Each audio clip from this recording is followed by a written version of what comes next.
এই অভিজ্ঞতা আমরা প্রবাসেও দেখছি। সিদ্দিক ভাই আমার সাথে একমত হবেন যে এইখানেও যারা সুযোগ সুবিধা পেয়েছে তাদেরকে আমরা খুঁজে পাই না, অথচ যারা কোনো সুযোগ সুবিধা নেয় নাই তারাই প্রবাসের শেখ হাসিনার পক্ষে, স্বৈর শাসকের পক্ষে, যে কি বলে ইউনূস সরকারের বিরুদ্ধে তারাই মাঠে নামছে, তারাই আন্দোলন করছে। আমি যাদেরকে চিনি না জানি না তারা আমার সাথে যোগাযোগ করছে, কি করতে পারি? সিদ্দিক ভাইয়ের সাথে একই এক্সপেরিয়েন্স। তো কাজেই এখন যে পরিস্থিতি দাঁড়িয়েছে, আমাদের এটা বাঙালির ইতিহাস, বাঙালি বা বাংলাদেশের ইতিহাসে তাই বলে, যখন তাদের পিঠ দেয়ালে ঠেকে যায় তারা সামনের দিকে আগায়। সেইভাবে আগানো হচ্ছে। যেখানে ঝটিকা মিছিল হতো 50-60 জনের, এখানে এখন হাজার হাজার মিছিল হচ্ছে প্রকাশ্যে। তো লোকজন ঘুরে দাঁড়াচ্ছে, কিন্তু এখনো সময় আছে এবং এটা আমাদের সবারই কর্তব্য। মাঠ পর্যায়ে যে নেতাকর্মীরা আছেন যারা ভুক্তভোগী, তাদেরকে আমাদের সাহায্য করতে হবে, যে যেখানেই পারি না কেন।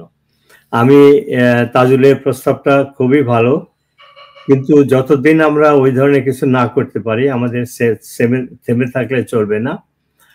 আমি জানি একটা গ্রুপ তারা চিকিৎসা করছে, যে সমস্ত আহত নেতাকর্মী যারা হসপিটালে যেতে পারে না, হসপিটালে গেলে তারা আক্রান্ত হয়।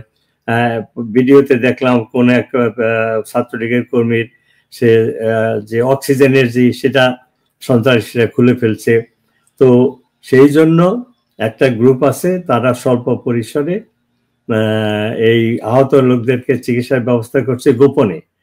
একটা মেডিকেল গ্রুপ আছে, তারা গোপনে সাহায্য করে, তারা কোনো পয়সা নেয় না, শুধু হসপিটালের পয়সা নেয়। তো এইরকম কোন নেতা কর্মী সাহায্য যদি প্রয়োজন হয় আমার সাথে অথবা সুলতানার সাথে যোগাযোগ করলে আমি সেই গ্রুপের সাথে জড়িত, মানে কানেক্ট করে দিব। আমি নিজে ইনভলভ না, কিন্তু জানি দে আর ডুইং গুড জব।